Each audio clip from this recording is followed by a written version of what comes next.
Hello everyone, my name is Onistha. I read in UPS Guyana Hapur. आज मैं आपको अपने द्वारा बनाई हुई एक कहानी सुनाऊंगी जिसका नाम है समझदार वैशाली और उसके बूढ़े नाना जी।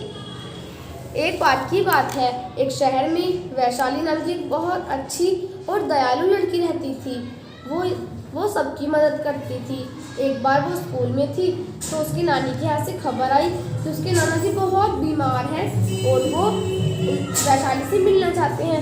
वैशाली की मम्मी को जब ये बात पता चली तो वो बहुत दुखी हुई और उन्होंने तुरंत वैशाली के स्कूल में फ़ोन किया और वैशाली को घर बुलाया।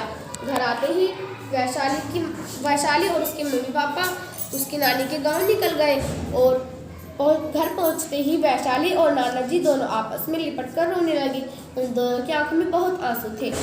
फिर वैशाली और नाना जी जब रो रहे थे तो सब लोग भी रोने लगे और फिर वैशाली के पापा ने शहर से एक डॉक्टर बुलाया और वैशाली के नाना जी को दवाइयाँ दिलाई। जब वैशाली की नाना जी को दवाइयाँ मिल गई तो फिर वैशाली उनका बहुत ध्यान रखने लगी। वैशाली उन्हें समय पर खाना देती, समय पर दवाइयों का ध्यान रखती और उनसे हंस हंस के बातें किया करती और उन्हें खूब हंसाती। वैशाली के नाना जी कुछ ही दिनों में ठीक होने लगे। उनकी तबीयत में बहुत सुधार आने लगा। तब वैशाली ने नाना जी से कहा कि अब मेरे जाने का समय हो रहा है। मेरे स्कूल से जो मुझे छुट्टियां मिली थी वो भी अब समाप्त होने वाली है और मेरी परीक्षाएं भी पास हैं।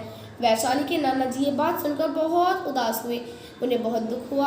तो वैशाली ने कहा कि मैं गर्मियों की छुट्टियों में आपसे मिलने ज़रूर आऊँगी। वैशाली के नाना जी ने कहा ठीक है, ज़रूर आना। अब वैशाली के जाने का समय हो रहा था।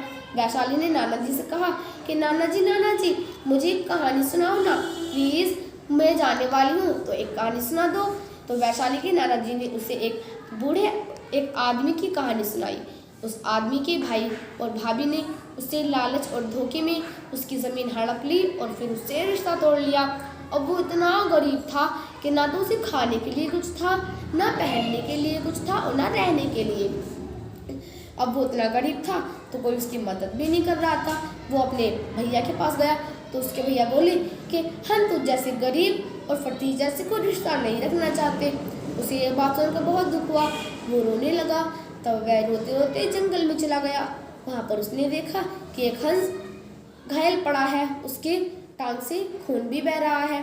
जब उसने ये देखा तो उसने जो वस्त्र पहन रखे थे उसमें से एक टुकड़ा फाड़कर उस हंस को बांध दिया।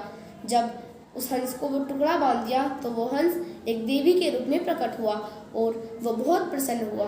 उसने उस आदमी की सारी ज़मीन उसके भाई से उससे दिलवा दी और उसके भाई और भाभी को इतना गरीब बना दिया कि उनके पास अब कुछ ना रहा। वो गाँव में जाकर मजदूरी करने लगे। ये कहानी सुनकर वैशाली बहुत खुश हुई। उसने अब नाना जी से कहा कि मैं इसे अपने विद्यालय की प्रार्थना सभा में अपने सभी मित्रों को और शिक्षक शिक्षिकाओं को सुनाऊंगी। तो वैशाली के नाना जी ने विदाई के रूप में उसे एक सुंदर सी पोशाक दी और उसे खुशी खुशी विदा किया। दोस्तों, इस कहानी से हमें बहुत सारी सीखें मिलती हैं। जैसे हमें अपने से बड़े लोगों का सम्मान करना चाहिए, उन्हें कभी भी उनसे गुस्से से बात नहीं करनी चाहिए, उनकी सारी बातें भी माननी चाहिए, उनसे प्रेम के साथ बातें करनी चाहिए, ज़्यादा लालच भी नहीं करना चाहिए, घमंड भी नहीं करना चाहिए और किसी की चीज़ों को हड़पना नहीं चाहिए।